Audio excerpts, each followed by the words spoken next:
Bonjour à toutes, bonjour à tous. Les critères ESG, dans quel ordre les choisir?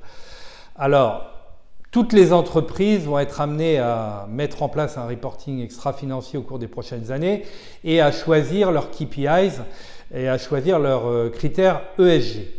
Nous, chez Objectif Cash, depuis des années, nous organisons des petits déjeuners sur la thématique DAF et RSE. Donc les échanges sont nourris, on est entre nous, entre directeurs financiers, entre dirigeants d'entreprise.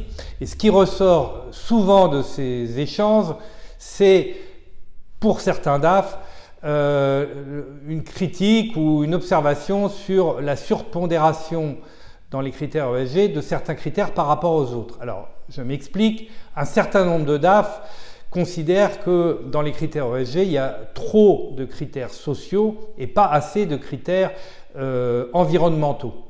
Trop de critères sociaux, eh bien, on comprend bien, vu des DAF, l'argument, c'est un argument un petit peu de crainte de se dire s'il y a trop de critères sociaux dans les critères ESG, finalement, le sujet, nous les DAF, va nous échapper au profit des DRH.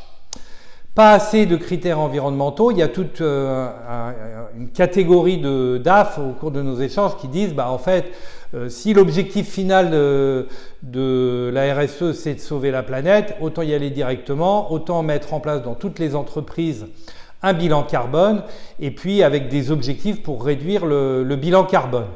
C'est pas faux de dire que l'objectif final de la RSE, de la mise en place de critères ESG, de KPIs extra-financiers et de reporting extra-financier, eh bien l'objectif final c'est de sauver la planète.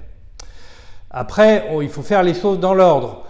Sauver la planète, c'est l'objectif final, mais comment peut-on y arriver uniquement par la technique ou par le progrès si on oublie la gouvernance et si on oublie les personnes dans l'entreprise?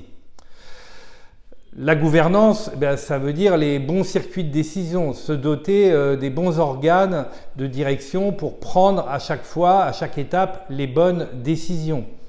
Se préoccuper du social, avoir des personnes dans l'entreprise qui sont motivées, qui sont fidèles à l'entreprise, qui vont prendre à bras le corps ces sujets. Donc bien sûr, l'objectif final de la RSE, c'est de préserver, de sauvegarder la planète, mais faisons-le dans l'ordre. D'abord, dotons-nous des bons circuits de décision. La gouvernance, je dirais, ce sont les quarts de finale. Après, travaillons pour avoir les bonnes personnes aux bonnes places dans l'entreprise, des personnes motivées qui sont conscientes des enjeux et qui vont travailler en commun pour améliorer la performance environnementale de l'entreprise. Donc tout ce qui est social, je dirais, ce sont les demi-finales. Et puis, évidemment, tout ce qui est environnemental, c'est la finale. Mais il faut faire les choses dans l'ordre. On ne pourra jamais sauver la planète si on n'a pas les bons circuits de décision et si on n'a pas des personnes motivées ou des organigrammes avec des trous dans la raquette. On ne pourra pas avancer sans les personnes et sans les bons circuits de décision. Donc en résumé, la RSE, le reporting extra-financier, c'est un tout.